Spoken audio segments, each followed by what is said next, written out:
तो पहले अपन है ना वो लिख लेते हैं जो इंपॉर्टेंट बुक्स और ऑथर रहे हैं।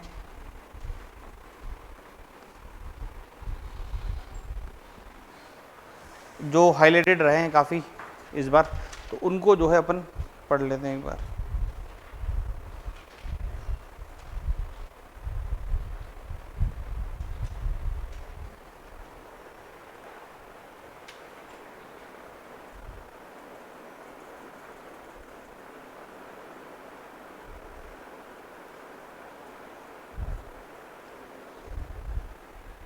ठीक है, देखो सबसे पहली जो इंपॉर्टेंट सी किताब है उसका नाम लिख लो, the law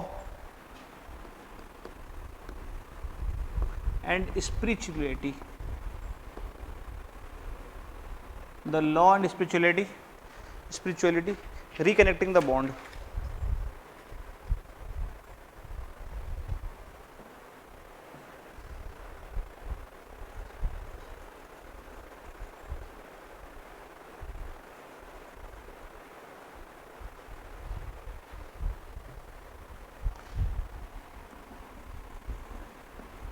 reconnecting the bond. ठीक है, बॉन्ड है, बॉन्ड, रिकनेक्टिंग द बॉन्ड। ठीक है, इंपॉर्टेंट किताब है और इसको लिखा है रोमन मित्तल और सीमा सिंह ने।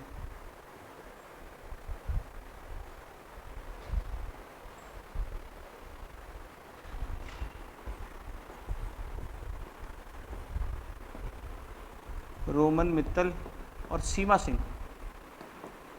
इसमें एक जो इम्पोर्टेंट बात है वो ये, जो इसको अपन को जो है रोमन नहीं रमन है ना, ये इसको लॉन्च किसने करा है, तो इसको लॉन्च करा है वीपी, यानी हमारे वीपी कौन है, वाइस प्रेसिडेंट जगदीप धनखड़। जगदीप धनखड़ ने इनको जो है इस किताब को लॉन्च कराया।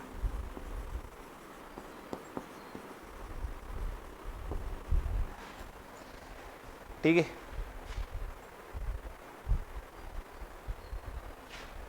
उसके बाद में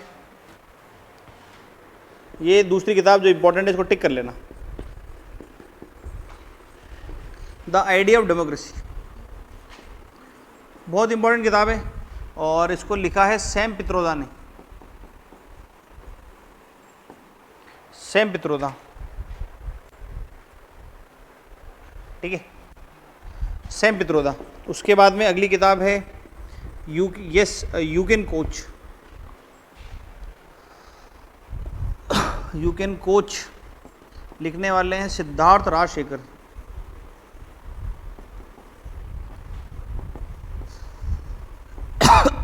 सिद्धार्थ राजशेखर जो है वो इसके ऑथर है यू कैन कोच के। ठीक है, उसके बाद में the gems of Indian art. The gems of Indian art, और the gems of Indian art जो है इस किताब को लिखा है हरीश कुमार ने।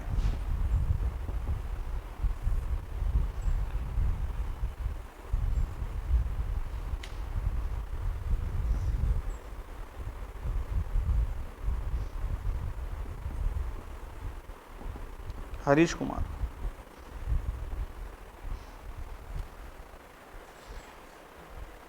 ठीक है, Rajshekhar.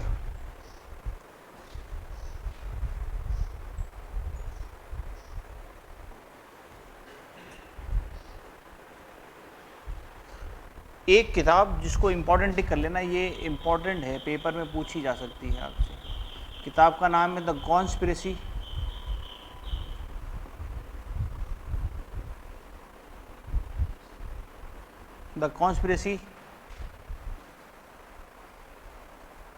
Oust me from the presidency, नाम है किताब का, to oust me from the presidency. Oust me, यार क्या गंदी राइटिंग आ रही, फ्रॉम द प्रेसिडेंसी। ठीक है, और ये किताब लिखी है गोटाबाया राजपक्षे ने। जो श्रीलंका के पहले नहीं थे, इससे पहले हेड जो थे उनको हटा दिया था, उन्होंने अपनी वो पूरी लिखी है कि किस तरीके से उनको हटाया गया, क्या कॉन्स्पिरेसी जो है वो लाई गई। तो द कॉन्स्पिरेसी टू आउट्स me from the presidency, Gotabaya Rajapaksa, important किताब है, ध्यान रखना इसका नाम। ठीक है, अगली किताब है artificial intelligence, artificial intelligence and national security.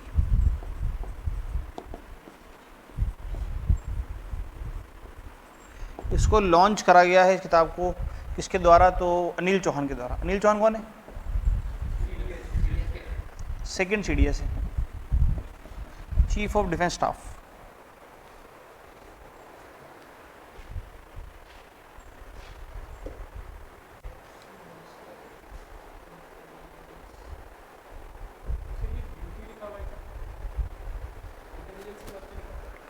And national security.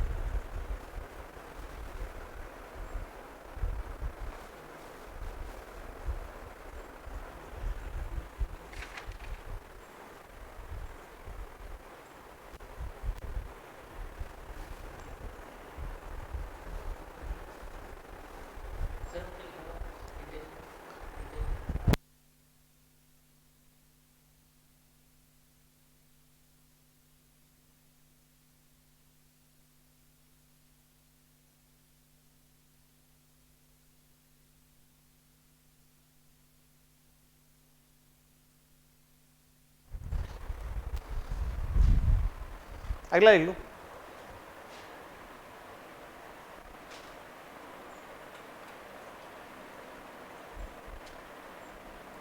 किताब का नाम है from car shed, car shed से स्टार्ट, नाम कार शेड से स्टार्ट है, from car shed, from car shed to the corner room and beyond, to corner room and beyond. ठीक है, किताब का नाम है ये, और इस किताब को लिखा एस रमन ने।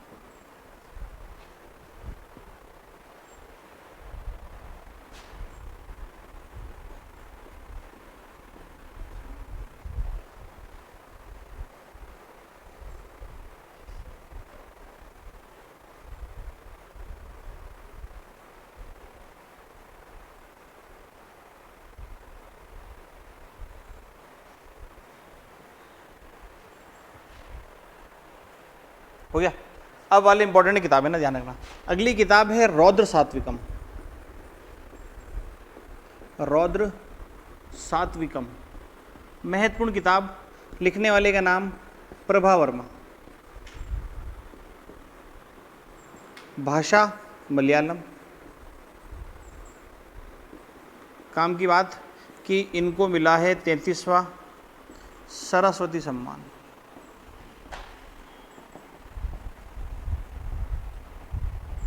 आपसे बोले पहला किसको मिला था सरस्वती सम्मान, तो वो मिला था हरिवंश राय बच्चन, हरिवंश राय बच्चन, इनको मिला था पहला रौद्र सात्विकम के लिए। ठीक है, फिर एक किताब और याद रखना, जब ये अपन लिख रहे हैं लिटरेचर का, तो यादें यादें और यादें, यादें यादें और यादें, किसने लिखी? पुष्पा भारती।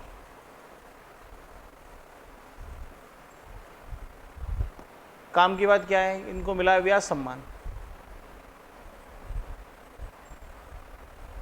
फिर एक किताब है मुझे पहचानो,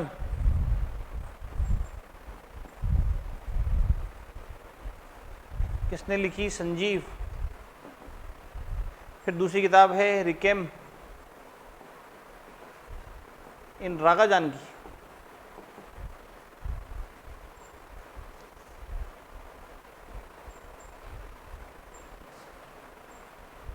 रिकेम इन रागा जानकी, लिखने वाले नीलम शरण गौर, नीलम शरण गौर। और एक अपनी किताब है पलकती प्रीत।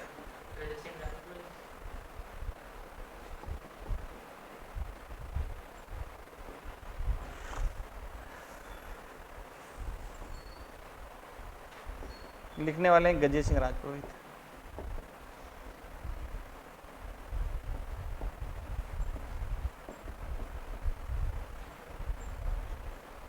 तीनों को मिला है साहित्य अकेडमी अवार्ड, साहित्य अकेडमी अवार्ड।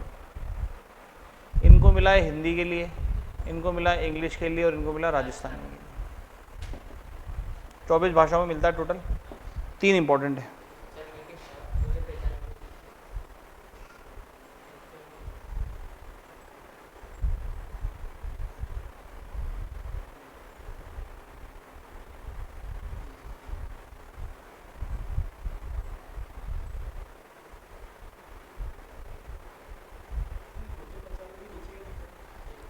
रिकेमिन रागा जानकी,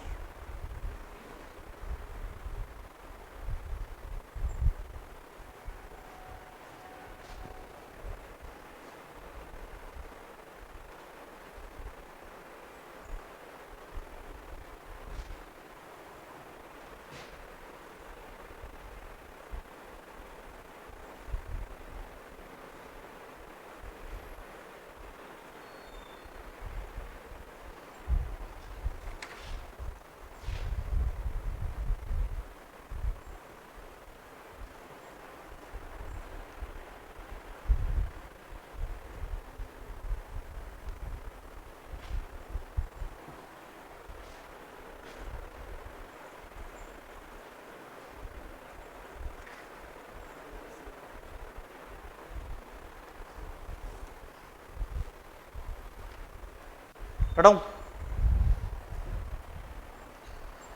उसके बाद में एक और नॉवेल है,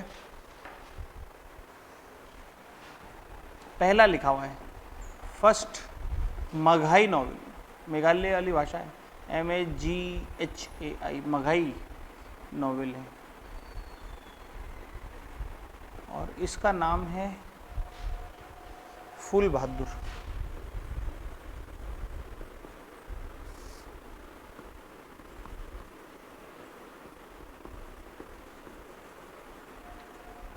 इसको इंग्लिश ट्रांसलेट करा है अभी।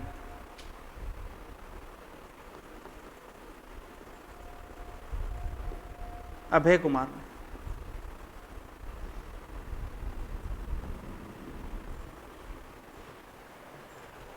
इसको इंग्लिश ट्रांसलेट करा है अभय कुमार ने।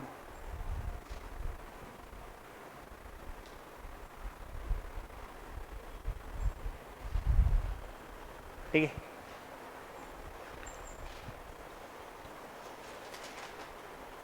उसके बाद एक किताब, एक समंदर मेरे अंदर, एक समंदर मेरे अंदर, किताब को लिखने वाले हैं संजीव जोशी। ये भी ध्यान रखना।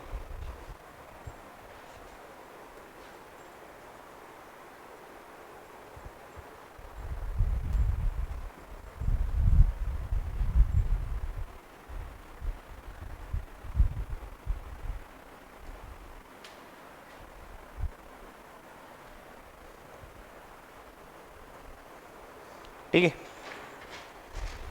उसके बाद में एक फेमस है थोड़ी किताब, नाम ध्यान रखना, conversation with Aurangzeb. Conversation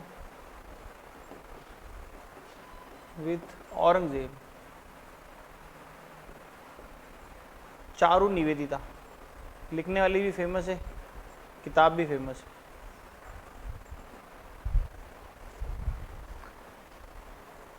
Charu Nivedita. ठीक है। उसके बाद में अगली किताब और फेमस, जिसका नाम है असम्स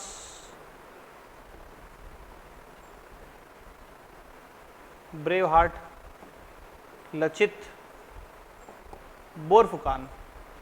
जिस तरीके से अपने राजस्थान में महाराणा प्रताप जी फेमस है, उसी तरीके से अहोम डायनेस्टी के ये सेनापति फेमस है, लचित बोरफुकान। भयंकर फेमस नाम है। एक अकेले इंसान ने औरंगजेब की सेना को आने ही नहीं दिया नॉर्थ ईस्ट के अंदर। पूरे एक आदमी ने रोक के रखा, पूरी एक आदमी ने। बड़ी फेमस ही लड़ाइयाँ हैं इनकी। उनके ऊपर लिखी है ब्रेव हार्ट, लचित बोरफुकान। लिखने वाले हैं अनूप कुमार दत्ता।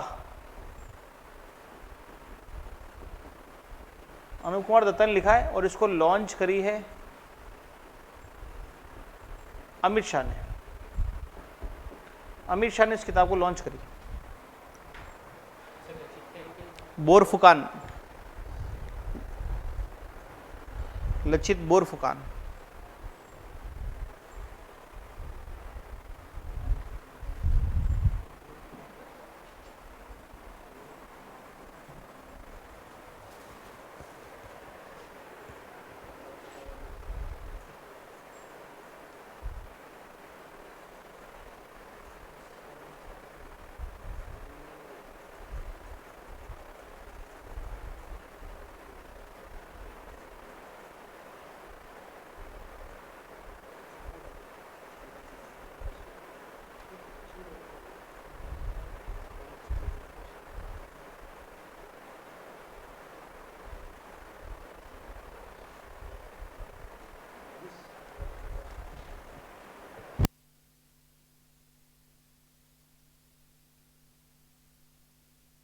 ठीक है, उसके बाद में अगली किताब an uncommon love, the early, पूरा नाम है the uncommon love, the early story, the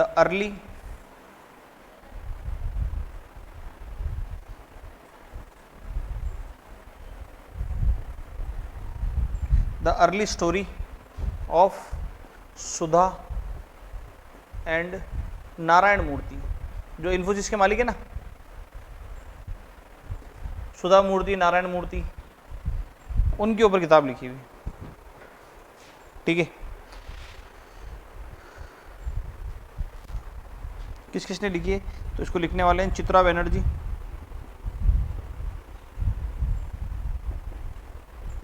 plus दीवा कारूनी, दीवा कारूनी।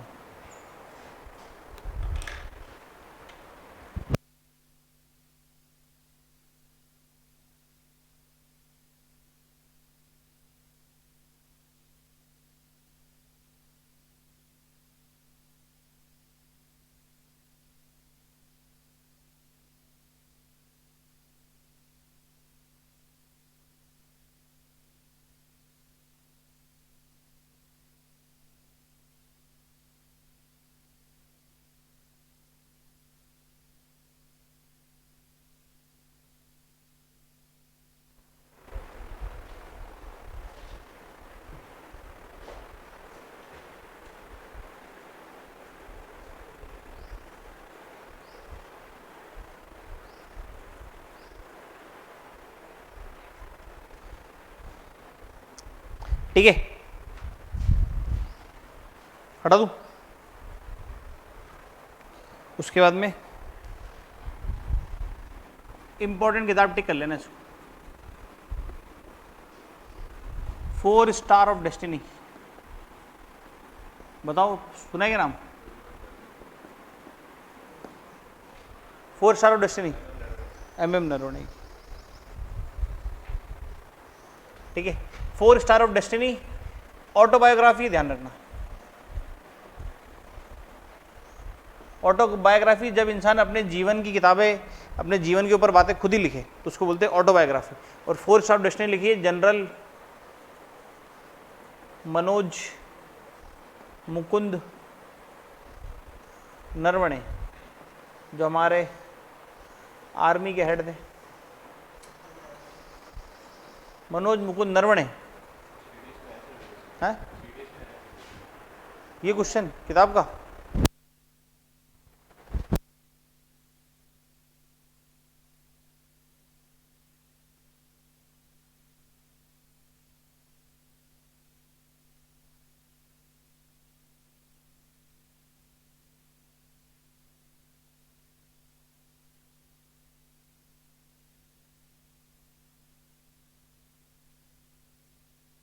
उसके बाद में अगला जो इंपॉर्टेंट है नाम, ये ध्यान रखना, an accidental super hero. An accident, जेबा एन एक्सीडेंटल सुपर हीरो नाम है यार इसका, रुकना एक सेकेंड। का नाम है जेबा, एन एक्सीडेंटल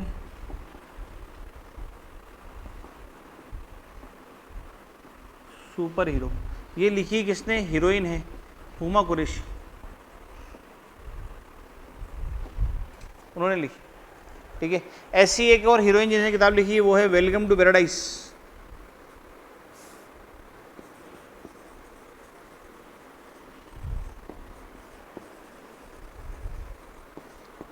ये लिखी है ट्विंकल खन्ना ने।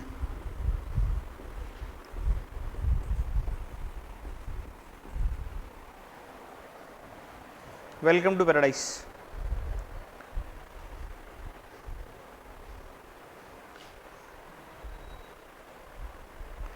ठीक है,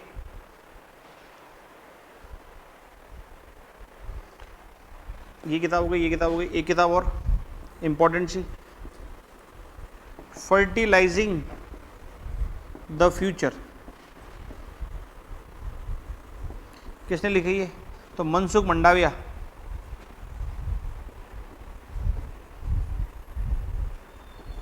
मनसुख मंडाविया। और इसको जो रिलीज करा या लॉन्च करा है वो लॉन्च्ड बाय जगदीप धनखड़।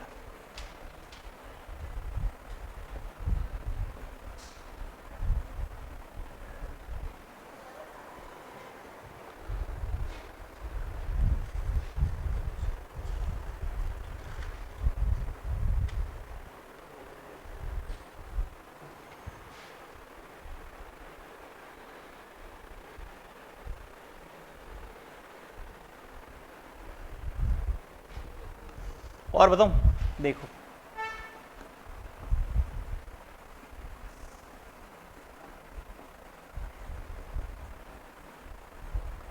नए भारत का सामवेद है क्या इसके अंदर? तो इसके अंदर कंपाइलेशन है मोदी जी की स्पीच का।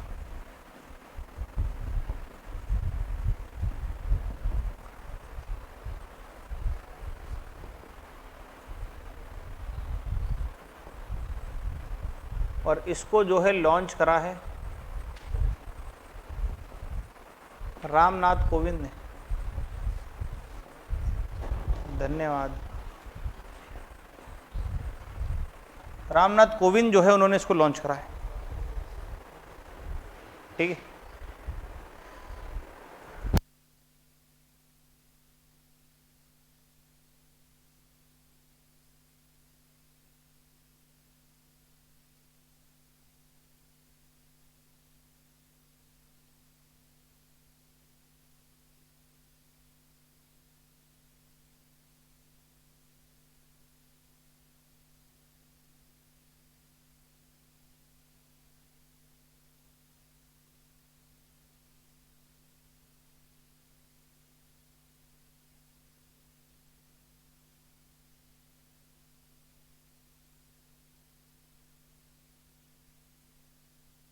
ठीक है।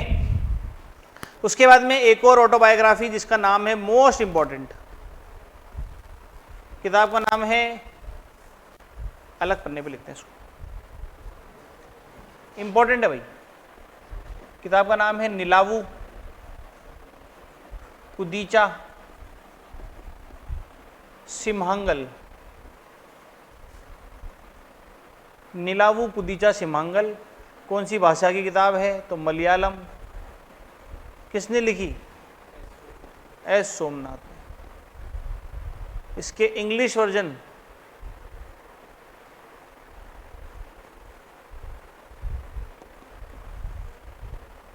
इंग्लिश वर्जन का नाम है मून दैट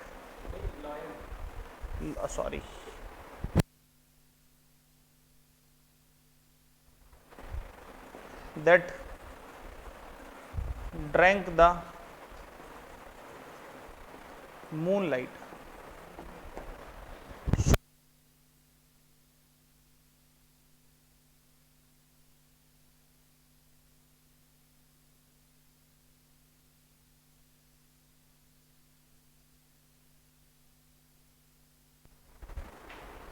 ठीक है, एस सोमनाथ ने लिखी है। एक और इंपॉर्टेंट किताब बताता हूं, ये भी ध्यान रखना, वाई भारत मैटर्स। बताओ किसने लिखी? फेमस किताब है ये, वाई भारत मैटर्स, क्यों भारत मैटर करता है। एस जयशंकर, इंपॉर्टेंट किताब है, नाम ध्यान रखना इसका, वाई भारत मैटर्स का। ठीक है, ये वाली तो ध्यान होगी, breaking the mould.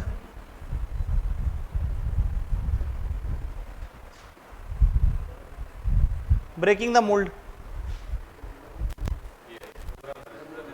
Raghuram Goyal.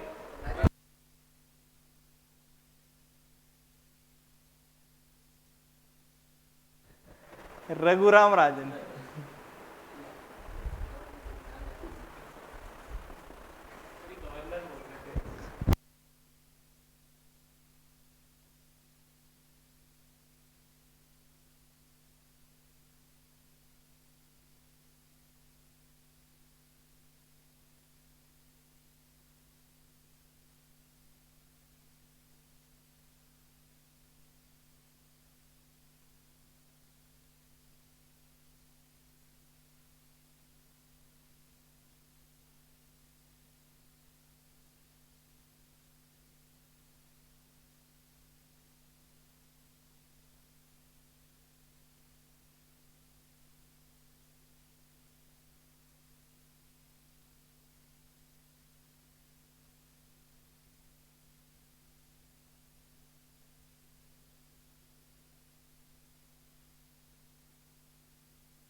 Smoke and ashes, smoke and ashes important किताब है ना। राइटर्स जनरली, राइटर्स जर्नी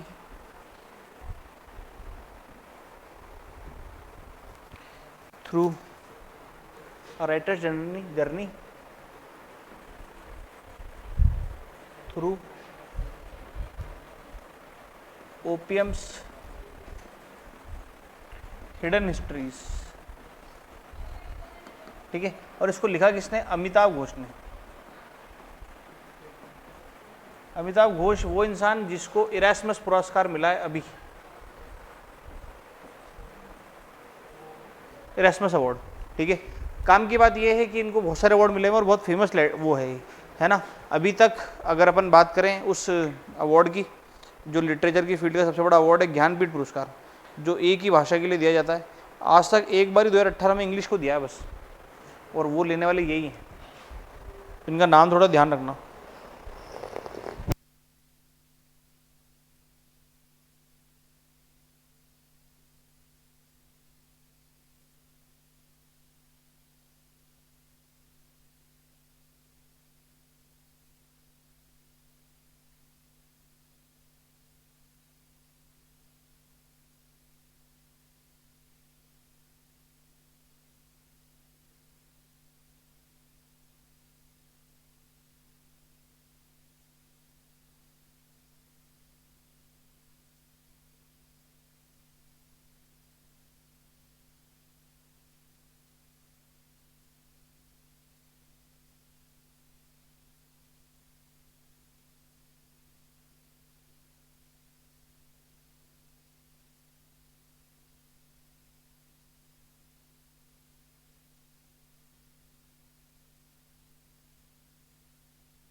ये सारे इंपॉर्टेंट नाम हैं।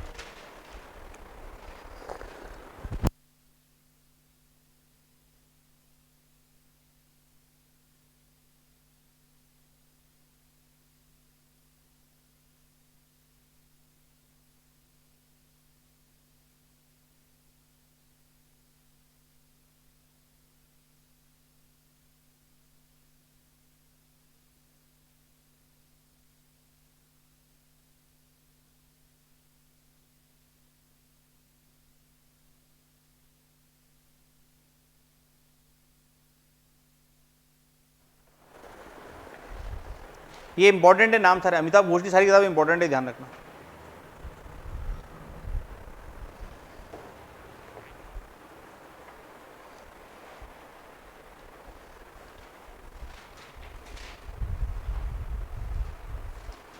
ठीक है, अगला नाम लिख लेना, नेशनल कॉलिंग।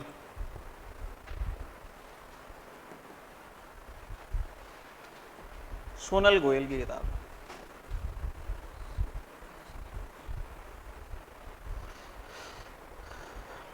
बाकी की कुछ किताबें जो अपन कल वाली क्लास में लिखेंगे, फिर आधी आज आधी थोड़ी कल। तो ये आपके जनवरी से लेके जो अभी अपना अप्रैल चल रहा है रिसेंट में ना, वहाँ तक की सारी किताबें लिखवा दी मैंने। देखो दो तरीके की किताबें हैं, एक तो करंट में चल रही वो, और एक जो फेमस बुक्स है वो, जैसे मीन काफ किसकी थी, या जैसे कार्ल मार्क्स ने कौन सी किताबें लिखी, जवाहरलाल नेहरू की किताब कौन सी लिखी, वैसे भी सवाल आते हैं या करंट की किताबों के सवाल आते हैं। तो एक क्लास में वो लिखवा दूँ, जैसे जवाहरलाल नेहरू की कौन कौन सी किताब है, गांधी जी की कौन कौन सी किताबें, फेमस जो लीडर्स ने जो किताबें लिखी है ना, जैसे नेशनल इंटरनेशनल दोनों।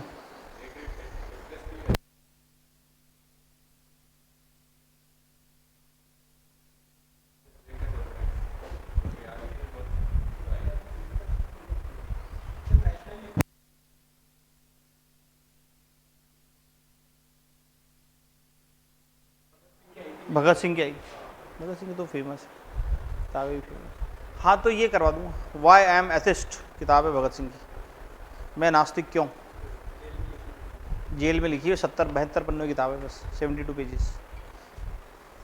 हाँ तो फिर ये करते हैं, फिर अपन एक क्लास उसकी ले लेंगे जिसमें ना वो वाले क्वेश्चन होंगे सारे जो अपने ऐसे पूछे जाते हैं। ये करंट की किताबें सारी है ना, इसमें जो जो इंपॉर्टेंट है वो अपने सारी लिखी ली जगह। तो फिर शीट स्टार्ट करते हैं फिर अपन, है ना।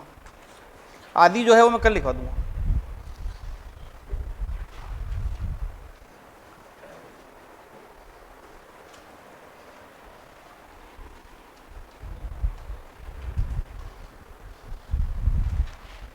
देखो अब सबसे पहली न्यूज़ और सबसे पहली और सबसे फेमस अभी आपने सुनी होगी कि भाई साहब जी दुबई के अंदर जो क्या हुआ है कि बरसात हो गई भयंकर, इतनी बरसात हो गई, गाड़ियाँ वाड़ियाँ डूब गई वहाँ पे और ये सब हुआ।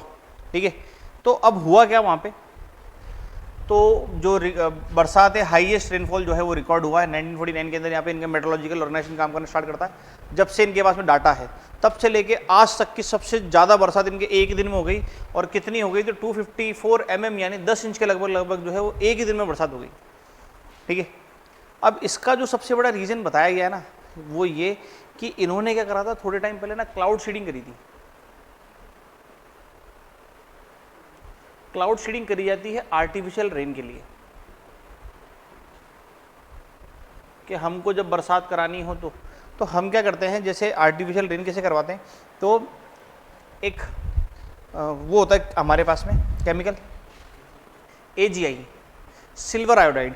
सिल्वर आयोडाइड को क्या करते हैं हम, जैसे उसके अंदर एरोप्लेन के द्वारा जो बादल होते हैं ना वहाँ पे छोड़ देते हैं। अब होता क्या है कि वाटर जो है, वाटर की ड्रॉपलेट्स तो बादल के अंदर है, पर उनको कोई सरफेस नहीं मिलता बनने के लिए। पानी की बूंद बनने के लिए सरफेस जरूरी है ना, इसलिए मिट्टी के कण ये काम करते हैं, एरोसोल।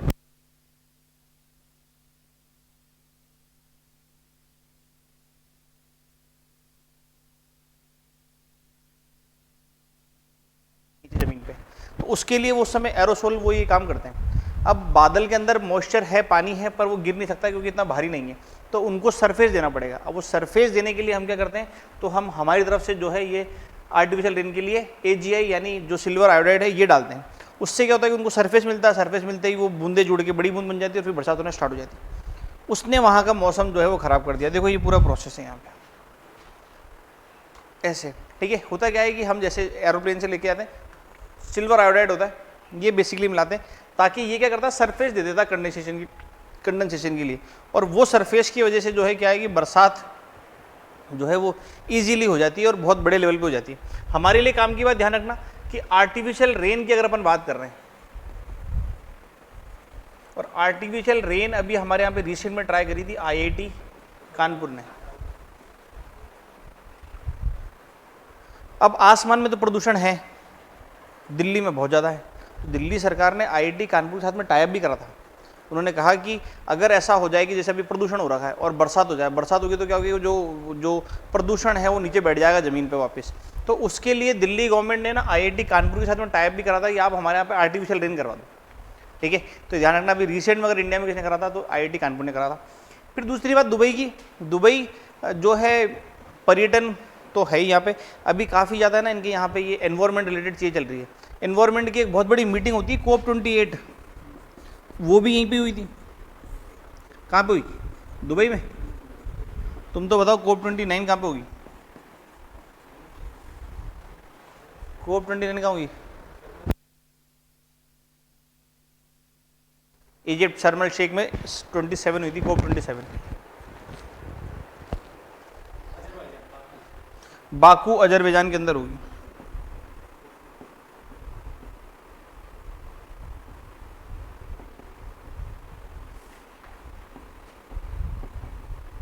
बाकू अजरबैजान है ना, बाकू अजरबैजान के अंदर COP29 होगी। और अभी रिसेंट के अंदर देखो यहाँ क्या हुआ, तुमने अभी इसके वीडियोज अगर देखे हो ना, तो दुबई का आसमान पूरा हरा हो गया था, पूरा ग्रीन हो गया था। वो सब इसी वजह से ना, एक फिनोमिना है उसके अंदर, क्या होता है कि पूरा जो वेदर है वो एकदम ग्रीनिश कलर का हो जाएगा, ग्रीन कलर का। फिर चलेगी वहाँ पे आंधियाँ, और आंधी चलने के बाद में जो है फिर एकदम बड़े लेवल पे बरसात स्टार्ट होगी। तो वो जो ग्रीन स्काई बनता है ना, उस ग्रीन स्काई को बोलते हैं डेरेचो। ये ध्यान रखना, अभी टर्म अभी थोड़ी ज़्यादा हाईलाइट हुई थी, डेरेचो। डेरेचो मतलब ग्रीन स्काई जो बनेगा बरसात होने से पहले, ठीक है। तो ये थोड़ा सा ध्यान रखना। और दुबई के अंदर जो है बड़े लेवल पे अभी बरसात हो गई है। तो संयुक्त अरब अमीरात यानी यूनाइटेड अरब एमिरेट्स, जिसमें कितने एमिरेट्स है? 7। उसके बाद में ये बहुत इंपॉर्टेंट,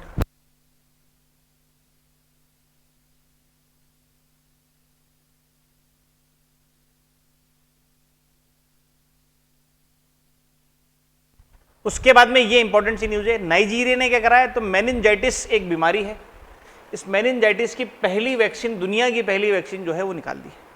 मेनिनजाइटिस कहाँ होती है, क्या होता है, तो उसके बारे में अपन पहले पढ़ते हैं, फिर अपन वापस यहाँ पे आएंगे। पहले अपन बीमारी का नाम लिखते हैं कि क्या है, तो बीमारी का नाम है मेनिनजाइटिस। अब ये मेनिनजाइटिस बीमारी होती क्या है, तो देखो आपकी रीढ़ की जो हड्डी है, स्पाइनल कॉर्ड, और यह आपका मस्तिष्क, दिमाग, ये चारों तरफ एक पतली झिल्ली से घिरा हुआ होता है। जैसे स्पाइनल कॉर्ड जा रही ना, स्पाइनल कॉर्ड अचानक किसी हड्डी नहीं जा रही, उसके ऊपर एक मेम्ब्रेन बनी रहती है, मेम्ब्रेन लगी रहती है, जिसको अपन झिल्ली बोलते हैं जैसे हिंदी के अंदर। दिमाग की भी ऐसे ही है, डायरेक्ट नहीं है, पहले एक मेम्ब्रेन है पतली सी। वो स्पाइनल कॉर्ड और ब्रेन की जो मेम्ब्रेन है, इस मेम्ब्रेन के अंदर सूजन आ जाती है ना।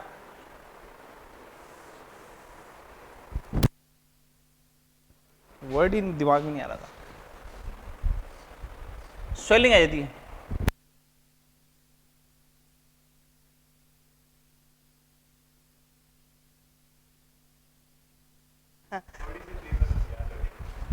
तो वो जो है स्वेलिंग आ जाती है वहाँ पे स्पाइनल कॉर्ड और ब्रेन की जो मेम्ब्रेन है उसके अंदर, इससे। तो इन्होंने क्या करा, इसके लिए बीमारी के लिए जो है दवाई बनाई। दवाई का नाम रखा गया MEN5CV, ठीक है। ये दवाई, ये जो है वैक्सीन जो बनाई गई है उसका नाम है MEN5CV, और इसको जो है अभी फाइनली अप्रूवल मिल गया WHO से। 5 का मतलब क्या है, तो इस जो बीमारी है मेनिनजाइटिस, इसके 5 स्ट्रेन हैं। 5 स्ट्रेन का नाम क्या क्या है, तो ACWY-X, ये 5 पे काम करती है, ठीक है। ये बीमारी जो है, ये दवाई 5 पे काम करती है।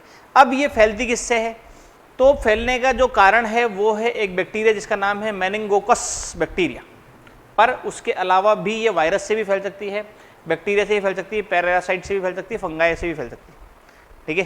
तो ये ध्यान रखना, इससे सुनने की क्षमता आपकी खत्म हो जाएगी, दिमाग जो है वो काम करना बंद कर देगा। ठीक है, तो मेनिंजाइटिस काफ़ी खतरनाक बीमारी है, अफ्रीका के अंदर ज़्यादा फैल रखी है ये, वहाँ ज़्यादा फैलती है, और उसको ख़त्म करने के लिए अभी जो है रिसेंट के अंदर इन्होंने दवाई बना दी है जिसको WHO ने अप्रूवल दे दिया है। ये बेसिक सी न्यूज़ हो गई है। दवाइयों के बारे में भी अपन ने एक चीज़ और पढ़ी थी, पिछली क्लास की बात है, ज़्यादा लंबी भी नहीं है। हेपेटाइटिस ए की दवाई हमने बनाई है, इंडिया में बनी हुई, नाम पिछली क्लास के अंदर बताई थी बात। हेपेटाइटिस ए की दवाई है जो हमने खुद ने भारत में बनाई, इंडियन मेड दवाई, इंडिजिनस दवाई।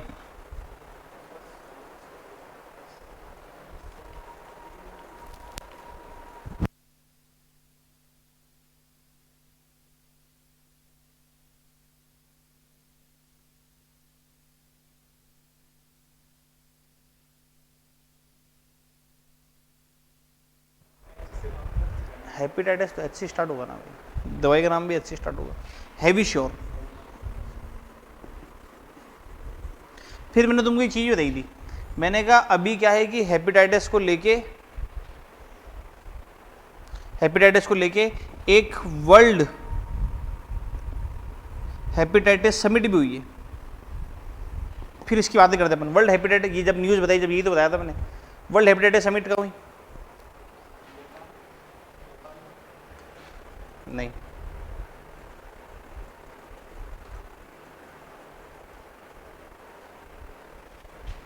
अरे देख के नहीं बताना भाई, देख के तो मैं बता। वर्ल्ड हेपेटाइटिस समिट जो है ये हुई है लिस्बन पुर्तगाल के अंदर।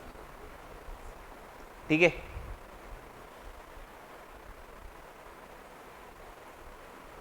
फिर मैंने एक चीज़ बताई थी कि इसी समिट के अंदर एक रिपोर्ट जारी करी गई जिसके अंदर बताया गया कि हेपेटाइटिस के सबसे ज़्यादा मरीज जो है वो चाइना के अंदर है, फिर चाइना के बाद में सबसे ज़्यादा मरीज हमारे भारत के अंदर है हेपेटाइटिस के अंदर।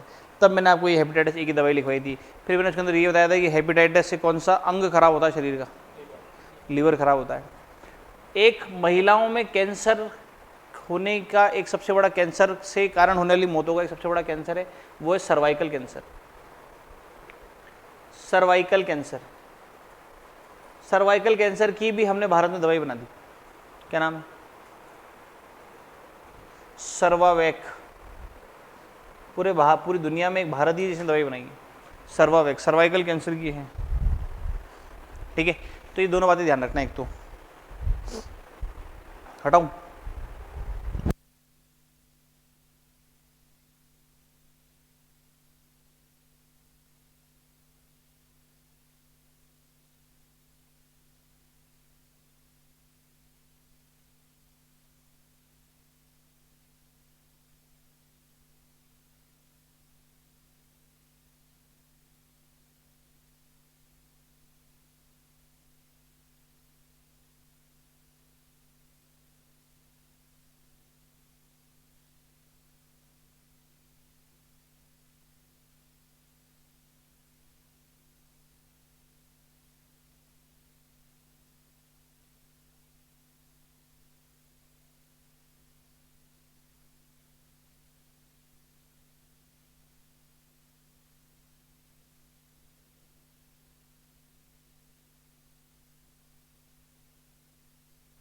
अब देखो,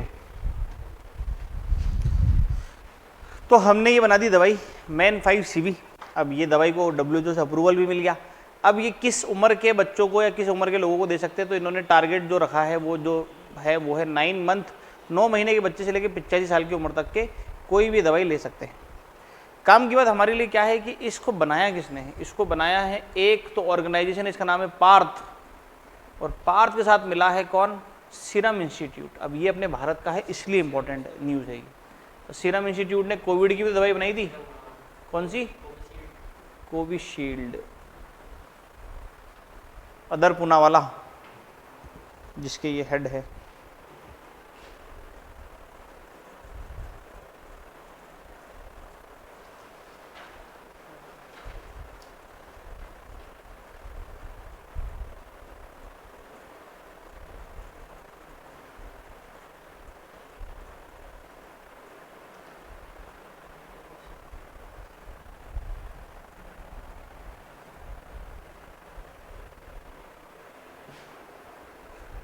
हो गया?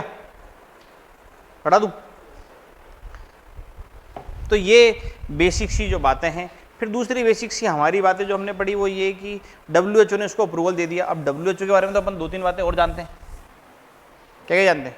एक तो ये कि WHO के हेड का नाम क्या है? टेड्रोस। फिर दूसरा ये है कि WHO ने जो है नेल्सन मंडेला अवार्ड दिया। किसको? पन्ने नहीं पलटना।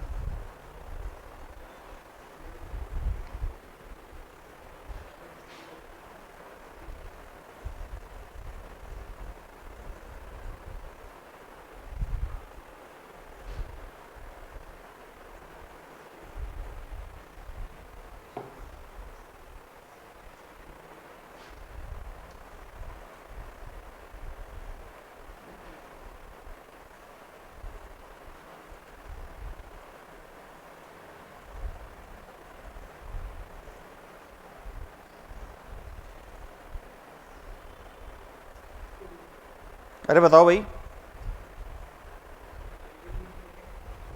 नेल्सन मंडेला अवार्ड दिया है निमहांस को। WHO ने खसरा रुबेला फ्री कर दिया है किसको? क्या? भूटान। भूटान ने अपने देश का सर्वोच्च सम्मान दिया है किसको?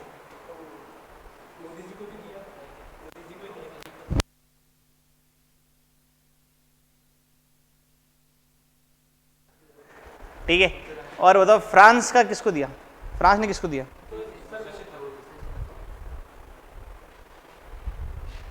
है शशि थरूर को दिया है फ्रांस ने। ठीक है। और खसरा रुबेला चैंपियंस अवार्ड किसको मिला है? वो इंडिया को मिला है। ठीक है।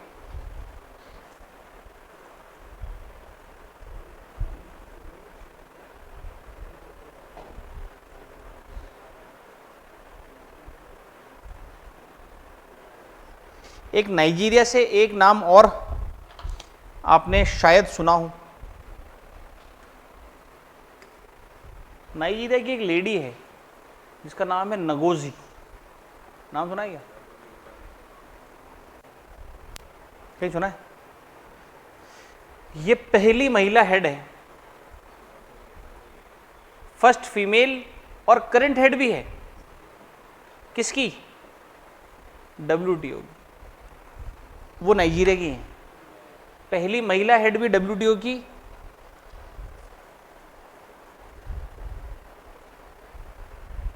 पहली महिला हेड भी WTO की और करंट हेड भी WTO की, यही है नगोजी।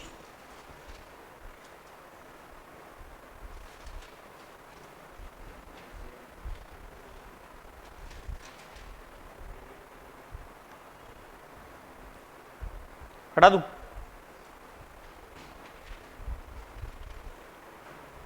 उसके बाद में हुआ क्या कि बैलिस्टिक मिसाइल के जो कंपोनेंट देने के चक्कर में जो है अमेरिका ने 4 कंपनियों पे सैंक्शन लगा दिया है। 4 कंपनियों में से 3 तो है चाइना की और एक है बेलारूस की। यूएस ने सैंक्शन लगाया है बैलिस्टिक मिसाइल कंपोनेंट, क्योंकि क्या है कि मिसाइल्स की एक डील हो रखी है अपने पूरी दुनिया के अंदर। ठीक है। जिसका नाम है MTCR यानी missile control system category 1 ballistic missile जो है MTCR। इसकी एक डील है जिसके अंदर जो मेंबर है उन्हीं को जो है कंपोनेंट्स प्रोवाइड होते हैं, और इसमें पाकिस्तान मेंबर नहीं है। तो पाकिस्तान मेंबर नहीं होने के कारण भी इसके बाद में भी जो है पाकिस्तान को बैलिस्टिक मिसाइल प्रोग्राम डेवलप करने के लिए ये ऑर्गेनाइजेशन जो है वो सामान प्रोवाइड कर रहे थे। तो अमेरिका ने इनके ऊपर सैंक्शन लगा दिया है। 3 चाइना के हैं, ये नाम लिखा हुआ, और एक जो है बेलारूस की है। बेलारूस की कंपनी का नाम है मिन्स्क व्हील ट्रैक्टर प्लांट। ये जो है व्हीकल का चेचिस जो आपने देखा होगा ना, चेचिस जो होता है वो दे रहा था, उसका बॉडी का जो है चेचिस जो है वो प्रोवाइड कर रहा था। ठीक है। तो ये चारों जो है मिलके इनका जो प्रोग्राम है बैलिस्टिक मिसाइल का वो बढ़ा रहे थे। तो यूएस ने सैंक्शन लगा दिया है। यूएस जब भी सैंक्शन लगाता है तो यूएस उससे ट्रेड करना बंद कर देता है। जैसे अभी चाइना की कंपनी पे लगाया तो चाइना से उस कंपनी से यूएस ट्रेड नहीं करेगा, और अगर किसी और कंपनी ने उस कंपनी के साथ में ट्रेड करा तो अमेरिका उससे भी ट्रेड नहीं करेगा। ये सैंक्शंस होता है। मुझे ये बताओ कि अभी हाल ही में रिसेंट में अमेरिका ने किस देश से 6 महीने के लिए ट्रेड सैंक्शन हटा दिया? नहीं, वेनेजुएला। ठीक है, ये ध्यान रखना। वेनेजुएला से जो है 6 महीने के लिए अभी रिसेंट के अंदर ट्रेड बैरियर जो लगा रखे थे या जो आप कह लीजिए सेंक्शन लगा रखे थे वो हटा दिया अमेरिका ने 6 महीने के लिए, और ये फिर उसका नतीजा हमारे भारत के अंदर टॉप 5 के अंदर ऑयल इंपोर्ट्स के अंदर ये वेनेजुएला आ गया। ठीक है, तो ये थोड़ी सी बातें जो है आप ध्यान रखें। उसके बाद में भारत सरकार एक प्लेटफॉर्म लेके आई है सब्सिडी बांटने के लिए हॉर्टिकल्चर फार्मर्स को, और प्लेटफॉर्म का नाम है सीडीपी सुरक्षा। सीडीपी का मतलब है क्लस्टर डेवलपमेंट प्रोग्राम। ठीक है, और हो क्या रहा है, हॉर्टिकल्चर जिसको हम हिंदी में बोलते हैं बागबानी कृषि। बागबानी मतलब जिसकी खेती के लिए बाग लगाए जाते हैं, है ना, जैसे फ्रूट्स, अंगूर, ये सब बागबानी खेती के एग्जाम्पल है। और जब से कोविड खत्म हुआ है उसके बाद से तो लोगों के अंदर फ्रूट को लेके थोड़ा सही है कि है ना भाई फ्रूट्स खाने चाहिए, खाने चाहिए, तो थोड़ा इनका सेक्टर जो है वो ग्रो हो रहा है। और अगर आप हॉर्टिकल्चर का काम करते हैं तो सरकार आपको जो है सब्सिडी भी देती है। अब सब्सिडी देने का पहले कोई प्रोसेस था नहीं प्रॉपर, तो उसी को ध्यान में रखते हुए एक नया प्लेटफॉर्म लॉन्च करा गया है जो आपको हॉर्टिकल्चर के जितने फार्मर्स हैं उनको सब्सिडी देने का ये काम करेगा। ठीक है, और एग्रीकल्चर सेक्टर के अंदर अगर आप देखो तो नियरली 1/3 कॉन्ट्रीब्यूशन जो है वो हॉर्टिकल्चर का ही है अकेले का।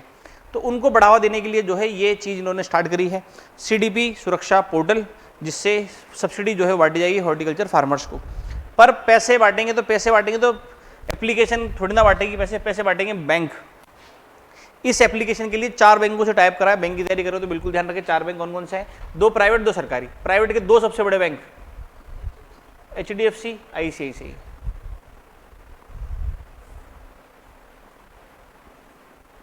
सरकारी 2 सबसे बड़े बैंक।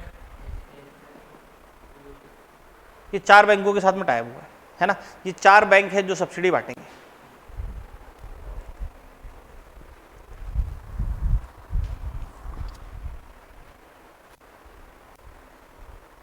हटो, चलो तो फिर बताओ फटाफट कि अंगूर की खेती को कौन सा कल्चर बोलते हैं? अंगूर की खेती को कौन सा कल्चर बोलते हैं? हॉर्टिकल्चर। तो टोटल हो गया।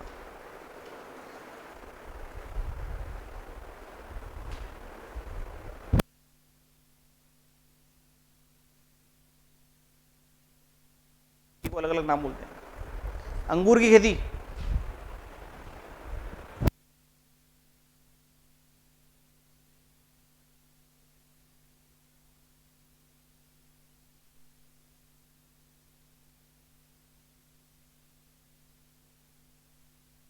ठीक है, वर्टिकल्चर। अंगूर की खेती को बोलते हैं वर्टिकल्चर।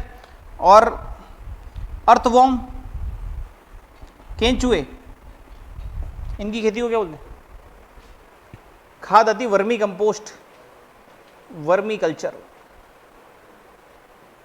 ठीक है, अर्थवॉर्म। सिल्कवॉर्म को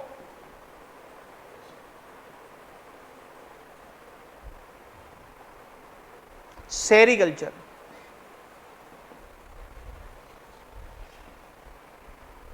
अर्थवॉर्म, ग्रेप्स, सिल्कवॉर्म। और बताऊं मैं तुम्हें, फिश। फिश का क्या है? Pisciculture, PISCI, pisciculture. फिश की हो गई। हनी बी, मधुमक्खी, ये इंपॉर्टेंट है, नाम ध्यान रखना है ना। आजकल मधुमक्खियों पे ज़्यादा फोकस्ड है बीजेपी सरकार, मधुमक्खी पालन को ज़्यादा बढ़ावा दे रही है।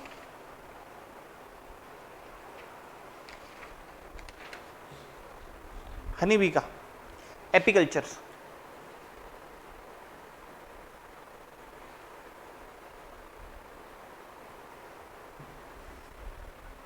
ठीक है, एक और ध्यान रखना, एक राज्य है जिसने बागबानी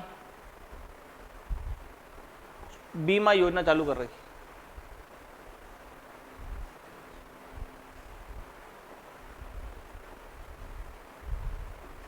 और ये चालू कर रखी किसने? हरियाणा।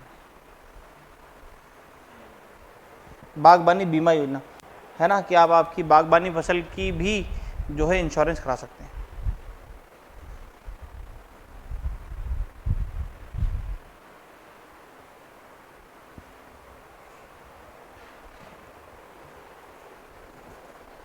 हटा दूं?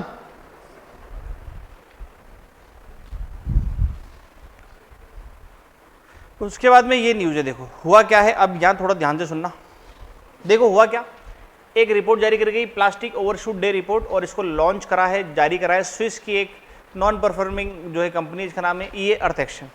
इसने बताया है कि पूरी दुनिया के अंदर अगर आप देखोगे तो प्लास्टिक का जो वेस्ट प्रोडक्शन है वो 7.11% बढ़ गया है 2021 से। उसमें भी अगर आप देखोगे तो सालाना 220 मिलियन टन जो है प्लास्टिक वेस्ट जनरेट होता है ग्लोबली, जिसमें से 70 मिलियन तो टन ऐसा है जो पॉल्यूट, जो इन्वायरमेंट, जो हमारा पर्यावरण है उसको भी खराब करता है।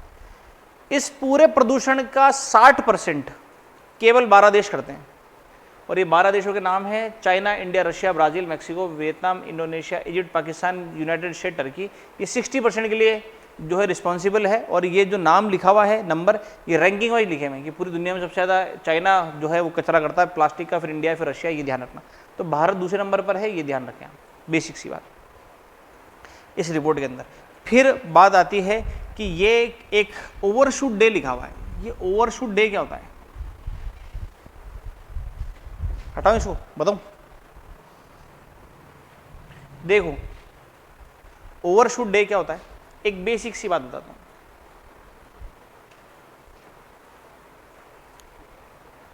मैंने तुम सबको जो है 10-10 किलो गेहूं दिए, आटा दिया, और मैंने कहा कि भैया ये तुम्हें साल भर तक चलाना है, ठीक है, अब साल भर तक खाना है। अब किसी के खाने की डाइट ज़्यादा थी, किसी की कम थी। अब ये तो है नहीं कि मैंने आपको 1 जनवरी को दिया और मैंने कहा कि अब ये आपको जो है 31 दिसंबर तक यही आटा जो है इसी में सर्वाइव करना है।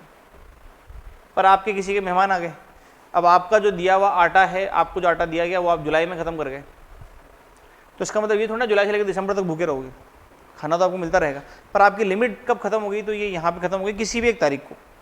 ऐसे ही हर देश ने अपनी संस्थाएं या अपना इंस्टीट्यूशन देख के बता रखा है कि भाई हम कितना प्लास्टिक को मैनेज कर सकते हैं। मैनेज करने का मतलब उसको रिसाइकल करना, रीयूज़ करना, कि कैसे कैसे चीज़ें यूज़ कर सकते हैं। जैसे भारत ने कहा कि भाई हमारे पास में कैपेसिटी है कि हम सालाना 5 टन तक का कचरा जो है प्लास्टिक का उसको रिसाइकल कर सकते हैं। पर हम क्या पूरे साल में 5 टन ही कचरा कर रहे हैं क्या? हम कचरा कर रहे हैं 10 टन, 15 टन। हमारी 5 टन की लिमिट जिस दिन खत्म हो जाएगी ना, वो होता है ओवरशूट डे। 1 साल की आपको लिमिट दे दी। और भारत ने ओवरशूट डे अगर अपन बात करें इंडिया के अंदर, तो इंडिया के अंदर जो है डेट आ गया 23 अप्रैल को ही। कहने का मतलब ये है कि 1 जनवरी से 31 जनवरी तक भारत जितना कचरा करेगा उसको मैनेज करने के लिए हमारी जितनी कैपेसिटी है वो हम 23 अप्रैल तक की खत्म हो गई। अब 23 अप्रैल के बाद में जितना भी कचरा हो रहा है प्लास्टिक का, उसको हम कुछ नहीं कर सकते, क्योंकि हमारे पास में जितनी संस्थाएं थी, जितना रिसोर्सेज था, उन सबको यूज़ करेंगे तो 23 अप्रैल तक का कचरा हम समेट सकते हैं बस, ठीक है। और वर्ल्ड में ये डेट आ जाएगी कब? तो ये आ जाएगी टीचर डे वाले दिन, 5 सितंबर। ये अलग अलग दिन होती है, पर ये अपने 5 सितंबर है इस साल की, है ना। यानी दुनिया में अगर आप कचरा फैलाओगे तो सारी दुनिया मिलके जो कचरे को रिसाइकल कर सकती है वो 5 सितंबर तक के कचरे को रिसाइकल कर सकती है। 5 सितंबर के बाद में जो भी कचरा होगा वो अपन रिसाइकल नहीं कर सकते, ठीक है। तो ये ओवरशूट डे आता है, ध्यान रखना। इंडिया में इस बार आया 23 अप्रैल को, वर्ल्ड में आएगा 5 सितंबर को, ठीक है। ये लिख लो, ये इंपॉर्टेंट है। समझ तो आ गया ना ओवरशूट डे क्या होता है? वो दिन जहां पे आपकी लिमिट खत्म हो जाए।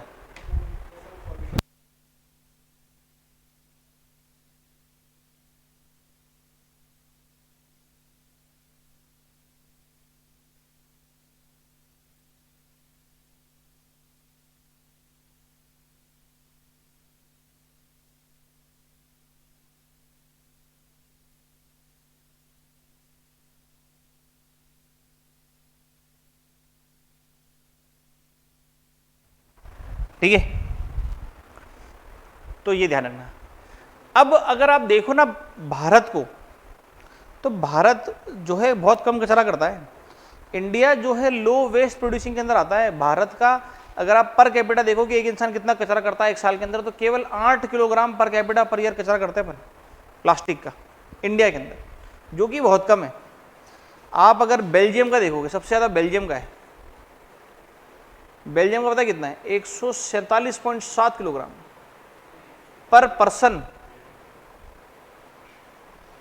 पर ईयर, पर पर्सन पर ईयर। इतना कचरा करते हैं 1 साल का, ठीक है। पर फिर भी कितना साफ सुथरा देश है।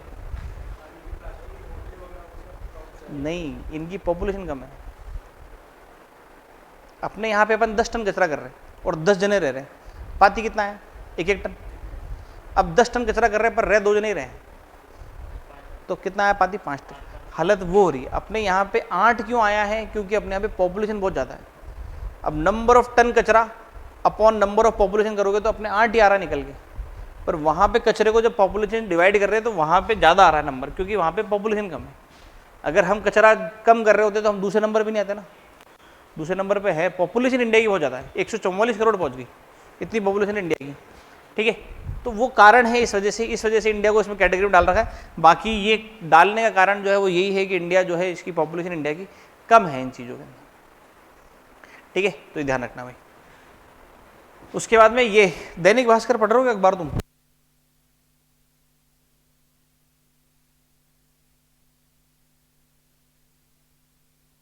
उसकी एक रैकेट पकड़ा गया है अभी, लीवर इसका किडनी ट्रांसप्लांट का, देखा तुमने? जयपुर फोर्टिस अस्पताल के सब पकड़े गए।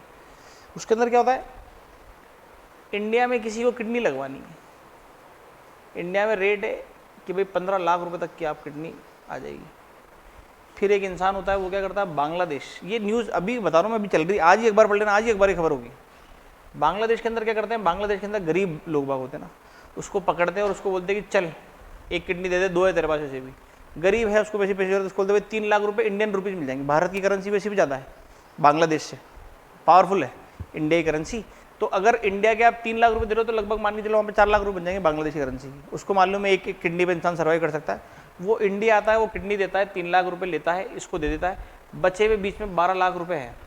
वही 12 लाख के अंदर डॉक्टर, अस्पताल, मीडिएटर सब खाते। लोगों ने करोड़ों करोड़ों छाप लिए, और ये अभी दैनिक भास्कर ने मामला उठा लिया। अभी ज़्यादा नहीं, तुम 10 दिन से अखबार देखो, 10 दिन से फ्रंट पेज पे आती खबर इसकी। जो मेन गिरोह है, गिरोह का जो लीडर है वो तो फरार चल रहा है।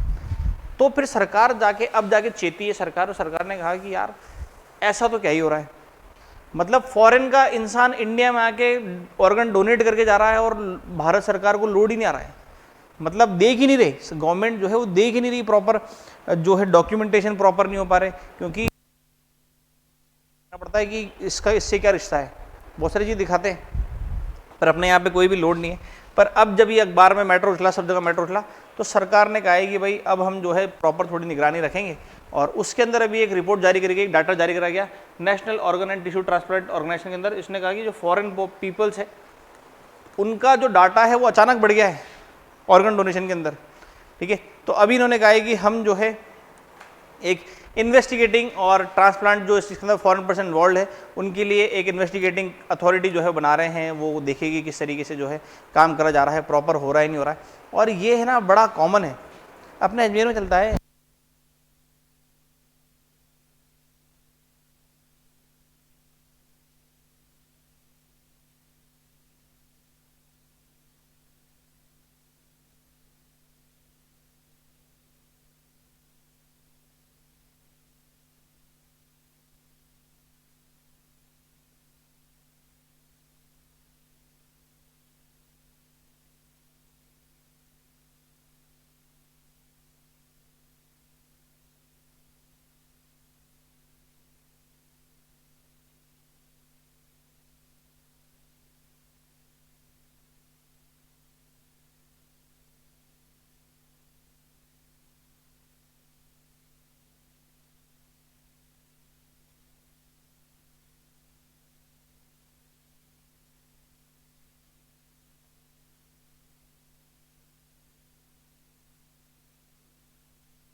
हैं तो ब्लड ट्रांसप्लांट इसको इसको इसका भी रैकेट चलता है बहुत भयंकर, है ना। तो ये ध्यान रखना है भाई, बॉडी के पार्ट्स कितने कितनी देर में कितने कितने लग जाने चाहिए, वो ये रहे। हार्ट को अगर आपको डोनेट करना है तो 4 6 घंटे के अंदर सामने वाले की बॉडी में लग जाना चाहिए, तो वर्क कर पाएगा, नहीं तो वर्क ही नहीं करेगा। लंग्स 4 से 6 घंटे में, लीवर 24 घंटे में, छोटी आंत स्मॉल इंटेस्टाइन 6 घंटे में, पेनक्रियाज 12-24 घंटे में, और सबसे ज़्यादा टाइम लगती है किडनी। किडनी को आप 2 से 4 दिन के अंदर लगाओ आराम से, आज निकाल ली 4 दिन तक आपके पास में टाइम है किडनी लगाने का, और फिर 2 में से इंसान एक पे भी सर्वाइव कर जाता है। इसलिए सबसे ज़्यादा जो इलीगल गेम होता है ना वो किडनी का होता है सबसे ज़्यादा, क्योंकि आज निकालने आती 4 दिन है आपके पास में इसको किसी की बॉडी में ट्रांसप्लांट करने के लिए, तो इस वजह से जो है किडनी का काम ज़्यादा होता है, ठीक है। तो ये थोड़ा सा ध्यान रखना।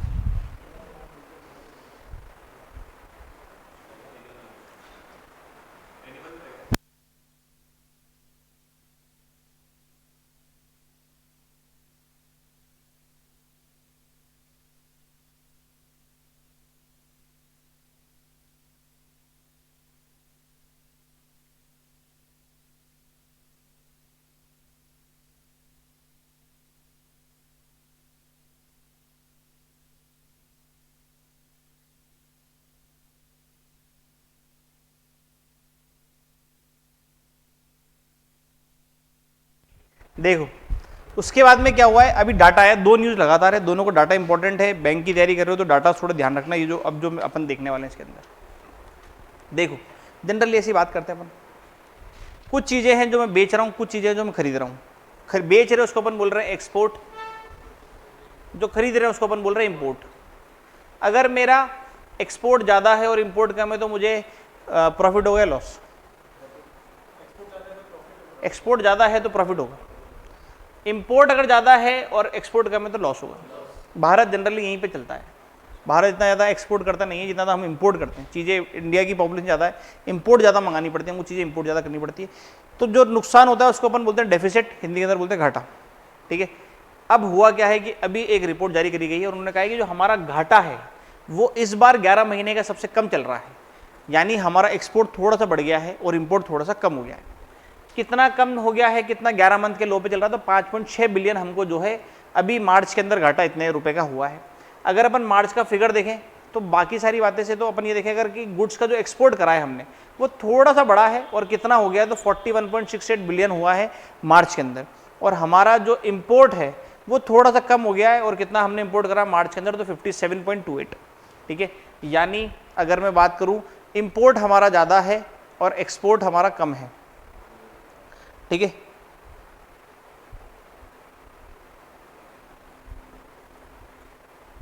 इंपोर्ट हमने कितना करा, एक महीने का ही है ना, तो इंपोर्ट हमने करा है 57.28 बिलियन डॉलर का,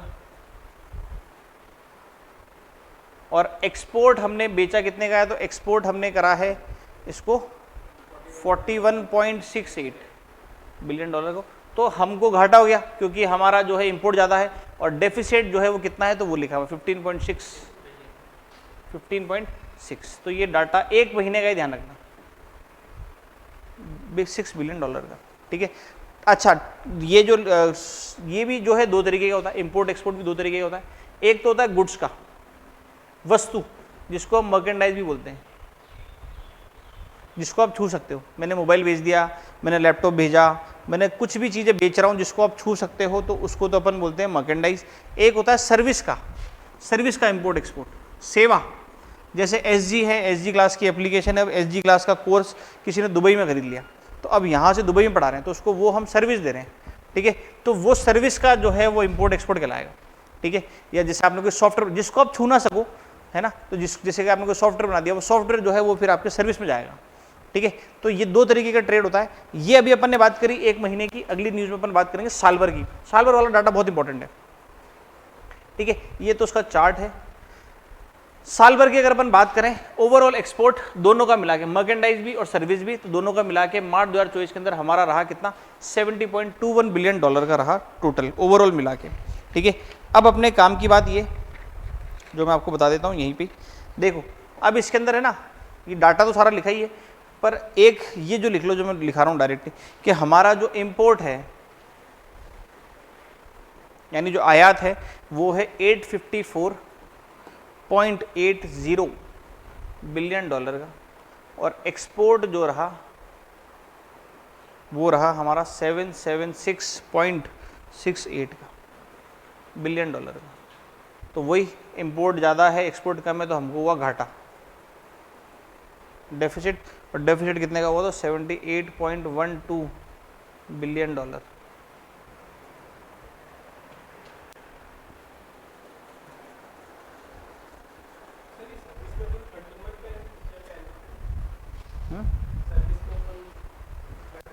थर्ड।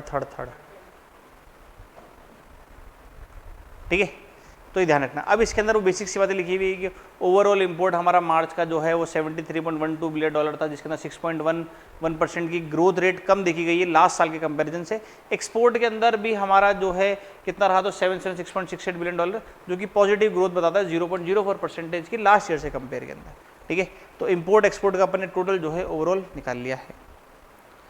उसके बाद में स्टेम, इंपॉर्टेंट चीज़ है। स्टेम का मतलब होता है साइंस, टेक्नोलॉजी, इंजीनियरिंग, मैथमेटिक्स, ये होता है स्टेम। एम से लास्ट में मैथमेटिक्स ध्यान रखना, मैनेजमेंट मत लिखना, मैनेजमेंट पढ़ने में आता है बहुत जगह स्टेम के अंदर, है ना। अब इसके अंदर है क्या, देखो मैं तुम्हें बेसिक सी बात बताता हूँ। हमने हमारे भारत में ये देखा है कि ये जो 4 फील्ड है इसके अंदर महिलाओं का योगदान ना के बराबर है। ठीक है, महिलाएं ज़्यादा इसके अंदर पार्टिसिपेट करती नहीं है इन सेक्टर्स के अंदर। कौन कौन सी? तो साइंस, टेक्नोलॉजी, इंजीनियरिंग और जो मैथमेटिक्स है इसके अंदर। जनरली आप अगर देखोगे तो लड़कियां आपको इंजीनियरिंग करती हुई दिख जाएगी, पर इंजीनियरिंग लास्ट है। उसके बाद में एमटेक अगर आप करना तो एमटेक में लड़कियां दिखेगी नहीं, आपको करती नहीं है एमटेक में लड़कियां। सरकार ने इतनी छूट दे रखी है कि आगे गेट का एग्जाम का आप फॉर्म भरोगे ना, 1500 रुपये का फॉर्म है, लड़कियों के लिए फ्री है। उसमें भी अगर आप लास्ट में रैंक लेके आओगे ना तो भी आपको परस्यू करने के लिए आईआईटी मिल जाएगा इजीली लड़कियों को, क्योंकि लड़कियां इस फील्ड में जाती नहीं। और सरकार नए नए कदम उठा रही है कि महिलाओं का योगदान बढ़े, क्योंकि महिलाएं पहले साइंस की फील्ड में शुरू से रही है, बहुत काम करा। जैसे इसमें नाम लिखा है, एक बॉटनिस्ट है जानकी अम्मल, जिन्होंने शुगर केन हाइब्रिड जो है वो डेवलप करा था 1930s के अंदर। और एक है टेसी थॉमस, जिन्होंने जो है टेस्टिंग लॉन्च करी थी इसकी अग्नि 4 मिसाइल की, ठीक है।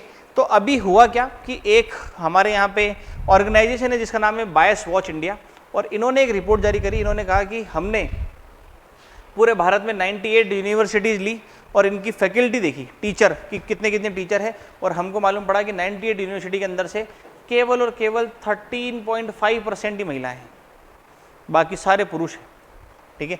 तो लगभग देख लो 80-85% जो है फैकल्टी आपको इस फॉर्मेट के अंदर पुरुष की दिखेगी, महिलाओं की जो है इसका योगदान कम है। और यही अभी हमने ना ये ध्यान रखना, ऑस्ट्रेलिया से भी एक MOU साइन करा है इस टाइम के अंदर बढ़ावा देने के लिए, ऑस्ट्रेलिया से, कि भाई हम जो है क्या और कर सकते हैं कि महिलाएं जो है उनका ज़्यादा। तो हमने स्टूडेंट एक्सचेंज प्रोग्राम चला रहे हैं कि भाई इंडिया वाले ऑस्ट्रेलिया जाएंगे, ऑस्ट्रेलिया वाले इंडिया आएंगे, ताकि स्टेम के अंदर जो है इंक्रीज़ हो सके लड़कियों की जो इन्वॉल्वमेंट है वो ज़्यादा, ठीक है। तो ये जो है महिलाओं का साइंस के अंदर रिप्रेजेंटेशन को ट्रैक करता है। और इन्होंने एक न्यूज़पेपर भी एक रिसर्च पेपर भी जारी करा, इसका नाम है नेचर। उसमें इन्होंने बताया कि महिलाओं का जो परसेंटेज है वो कम है।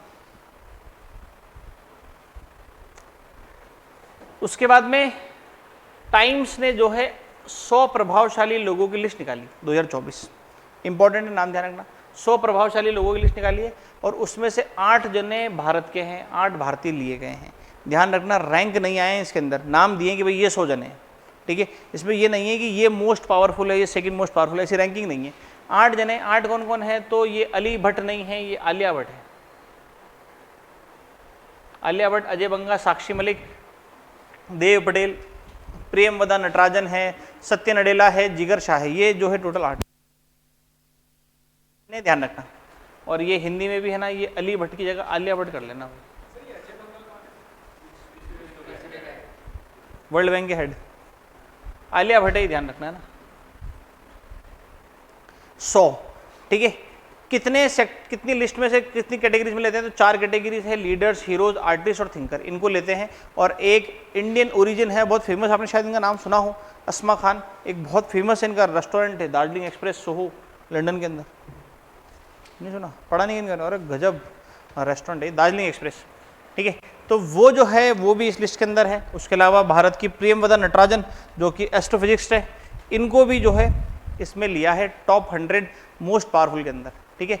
और ये 8 जने हैं टोटल जो भारत से इसके अंदर आए हैं, जो कि आपको यहाँ पे फोटो में दिख रहे हैं। आलिया भट्ट, ये अजय बंगा वर्ल्ड बैंक के हेड है, और ये है सत्य नडेला।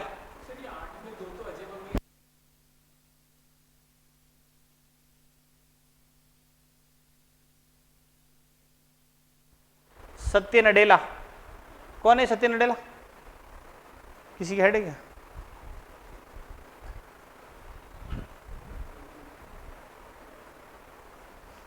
माइक्रोसॉफ्ट है, फेमस आदमी है, पैसे वाला है। हाँ, माइक्रोसॉफ्ट के मालिक वो, ये हेड है, CEO भी सत्य नडेला। अब अपने लिए अपने काम की बात है आलिया भट्ट, ये काम की है। इनके बारे में कुछ नहीं जानना, पर इनके बारे में आलिया भट्ट के बारे में 2 बातें ध्यान रखना। एक तो सऊदी अरेबिया एक बड़ा फेमस अवार्ड देता है जिसका नाम है जॉय अवार्ड, और ये जॉय अवार्ड पाने वाली फर्स्ट इंडियन फीमेल है। ये फर्स्ट इंडियन फीमेल जिनको ये अवार्ड मिला है सऊदी अरेबिया का जॉय अवार्ड।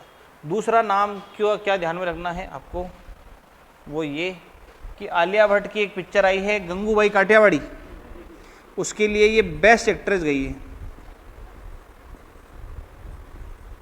बेस्ट एक्ट्रेस का अवार्ड मिला है। कौन सी पिक्चर है? तो पिक्चर का नाम है गंगूबाई काठियावाड़ी।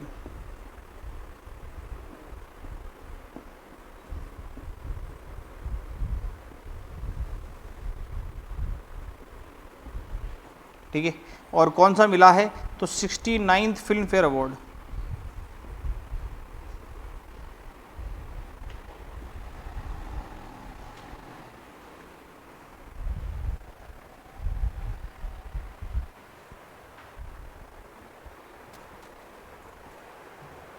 बेस्ट एक्ट्रेस का अवार्ड मिला गंगूबाई काठियावाड़ी के लिए। 69th फिल्म फेयर अवार्ड जो है वो भी इनको मिला है।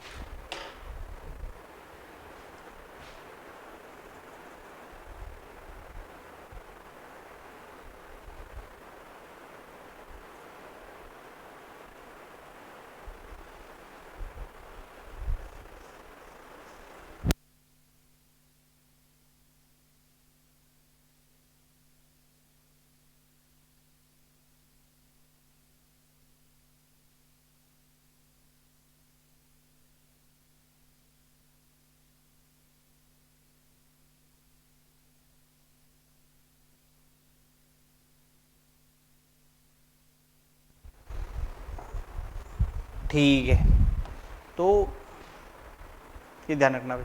उसके बाद में ये भारत की जनसंख्या लगभग पहुंच चुकी है 144 करोड़। ऐसा कौन कह रहा है? यूएनएफपी। यूएनएफपी का मतलब है यूनाइटेड नेशन पॉपुलेशन फंड। इसने कहा है कि ये पहुंच गई है।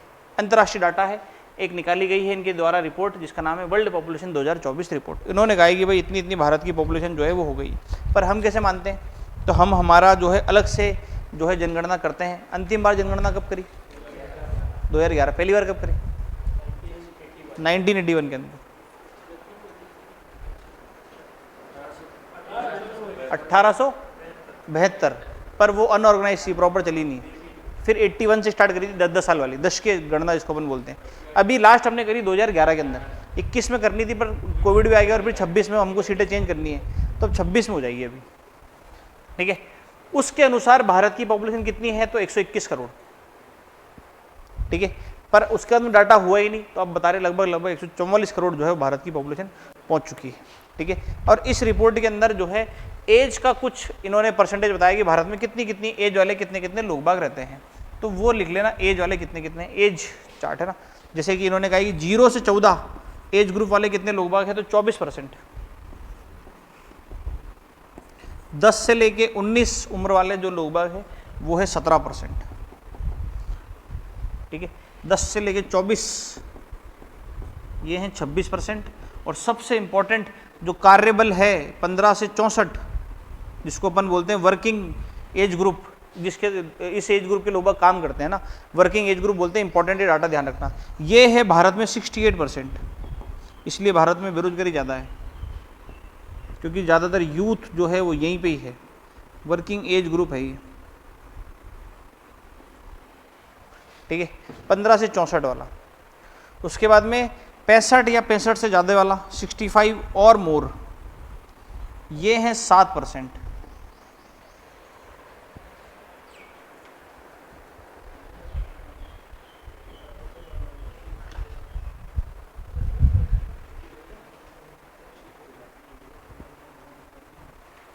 ठीक है, यूएनएफपीए जो है ये किसके अंडर है? तो ये यूएनएफपीए किसके अंडर है? तो ध्यान रखना, ये है एक ऑर्गेनाइजेशन जिसका नाम है यूनाइटेड नेशन इकोनॉमिक्स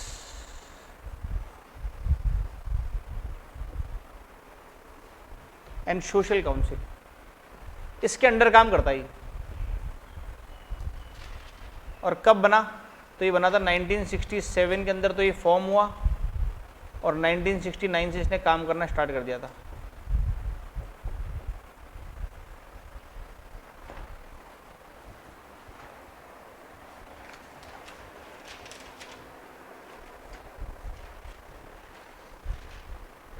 इसकी बात कर रहा हूँ ना, ये वाला जो है ना, ये इसका है फॉर्म होना और वर्क करना यूएनएफपीए का।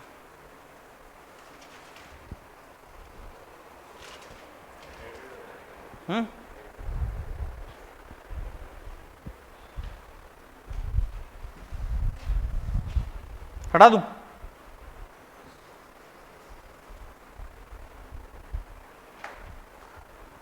उसके बाद में कैरम चैंपियनशिप हुई, national carrom championship 51वीं Madhya Pradesh के अंदर हुई है, और इसके अंदर जो महिला जीती है उनका नाम है रश्मि कुमारी। रश्मि कुमारी 3 बार वर्ल्ड चैंपियन है और 12 बार नेशनल चैंपियन है, और इस बार वापस कैरम जो है वो ये जीत गई है। ठीक है, छोटे मोटे पद पे नहीं है, ओएनजीसी की चीफ मैनेजर भी है, कैरम भी खेलती है और चीफ मैनेजर भी है ओएनजीसी की। तो ये तो होगी महिला की बात। पुरुष में कौन है, तो पुरुष में है के श्रीनिवास, कैरम के। तो कैरम के चैंपियन आपको देखने हो तो आपके सामने स्क्रीन के ऊपर है, ये है रश्मि कुमारी महिला चैंपियन,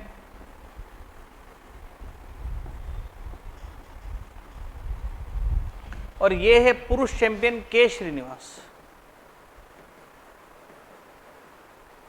ये महिला चैंपियन है, पुरुष चैंपियन। ठीक है, उसके बाद में एक लास्ट न्यूज और लेते हैं बस। भारत का पहला हाइब्रिड पिच जो है वो धर्मशाला के अंदर बन गया, ये इंपॉर्टेंट न्यूज है, ध्यान रखना। भारत का पहला हाइब्रिड पिच कहाँ बन रहा है, धर्मशाला। धर्मशाला कहाँ है, हिमाचल प्रदेश के अंदर। यहाँ पे क्या होगा, तो यहाँ पे नॉर्मल घास तो है ही, पर नॉर्मल घास के साथ में पॉलीमर प्लास्टिक वाली घास जो है, मतलब प्लास्टिक पॉलीमर्स के पार्ट भी लगाएंगे।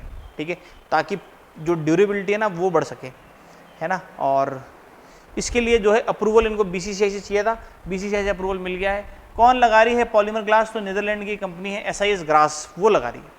उससे होगा क्या, तो नेचुरल टर्फ जो है वो लगा दिया जाएगा, small percentage of polymer fibres जो है वो लगाएंगे। ठीक है, पॉलीमर फाइबर भी लगाएंगे इसके अंदर। तो ये इसके लिए जो है अभी अप्रूवल मिल गया है। ये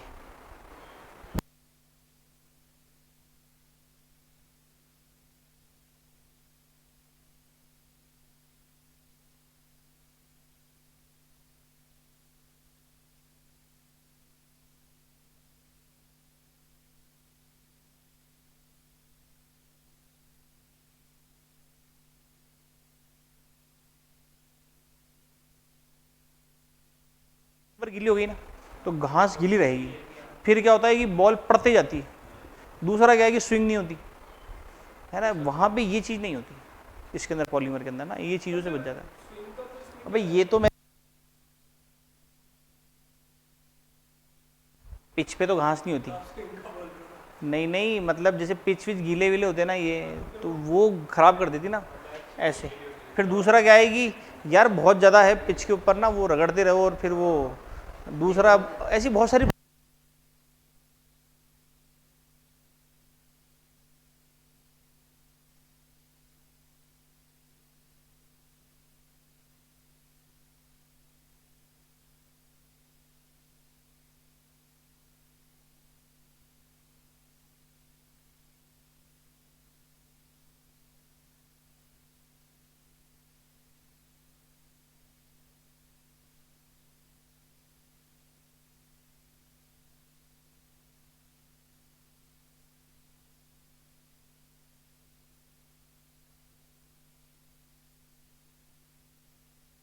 और ये तो क्या व्यू है इसका, तो बर्फ के पहाड़ दिख रहा है पीछे, मस्त।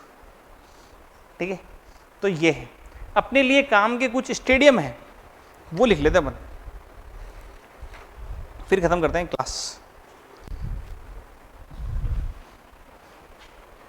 सबसे पहला और सबसे इंपॉर्टेंट कि भारत की पहली महिला क्यूरेटर, पिच क्यूरेटर होती है ना, जो पिच को बनाते हैं, पिच क्यूरेटर होते हैं। तो पहली फर्स्ट फीमेल पिच क्यूरेटर जो पिच की केयर करते हैं, वो बनी है अभी पहली, जय सिंथिया कल्याण नाम है उनका, जय सिंथिया कल्याण, ये उनका नाम है। फिर दूसरा, अब काम की देखो, वानखेड़े स्टेडियम न्यूज में था अभी, क्यों वानखेड़े स्टेडियम क्यों था, क्योंकि यहाँ पे सचिन तेंदुलकर की मूर्ति लगाई है, वानखेड़े स्टेडियम के अंदर सचिन तेंदुलकर की मूर्ति लगाई, ध्यान रखना। ठीक है, उसके बाद में एक क्रिकेट ग्राउंड है जिसका नाम है झेलम, जम्मू कश्मीर में है झेलम क्रिकेट ग्राउंड, और इसका नाम चेंज करके कर दिया है बिपिन रावत। ठीक है, मोहाली क्रिकेट ग्राउंड नाम सुना होगा आपने, मोहाली क्रिकेट ग्राउंड, इसका नाम बदल के कर दिया है बलबीर सिंह जूनियर।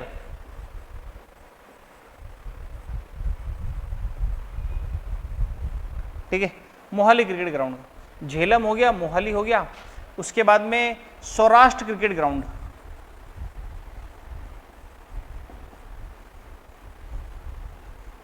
कहां पर है ये? राजकोट में है। इसका नाम भी बदल के चेंज कर दिया, क्या कर दिया है? तो इसका करते हैं निरंजन शाह।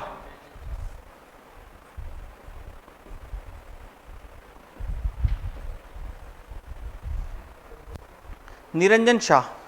ठीक है, उसके बाद में एक इंपॉर्टेंट बताता हूं, देखो ये न्यूज़ थोड़ा ध्यान से सुनना। उड़ीसा है, उड़ीसा के अंदर सबसे बड़ा बिगेस्ट हॉकी ग्राउंड बनाया है, बिगेस्ट हॉकी ग्राउंड बनाया है उड़ीसा के अंदर। क्या नाम है उसका? तो बिरसा मुंडा। कहां पे बनाया है? तो राउरकेला करके जगह है वहां पे। काम की बात ये 2023 का हॉकी वर्ल्ड कप यहीं पे ही हुआ था फाइनल, जिसके अंदर जर्मनी जीत गया था।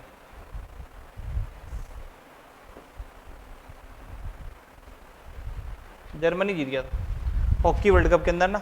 अब काम की बात क्या है कि अगर मैं ऑप्शन में दूं ना बिरसा मुंडा हॉकी ग्राउंड कहां पर है, और ऑप्शन में छत्तीसगढ़ हो, तो तुम छत्तीसगढ़ टिक कर दोगे, क्योंकि बिरसा मुंडा छत्तीसगढ़ के ही थे, आदिवासी। पर ये उड़ीसा के अंदर है, ध्यान रखना। उसके बाद में एक जगह है रायबरेली। रायबरेली का जो हॉकी ग्राउंड है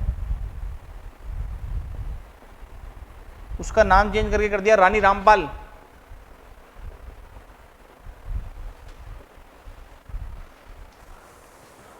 उसके अलावा इंग्लैंड, इंग्लैंड का मैदान है लिचेस्टर। लिचेस्टर ग्राउंड का नाम चेंज करके कर दिया सुनील गावस्कर।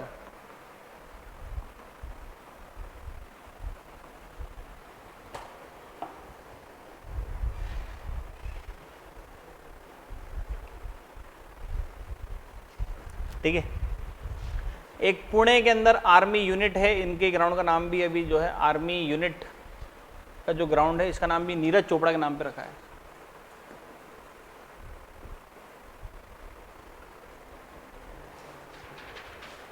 ठीक है, तो ये कुछ इंपॉर्टेंट ग्राउंड थे। इसके आगे का जो है अपन फिर कल पढ़ेंगे। तब तक के लिए थैंक यू।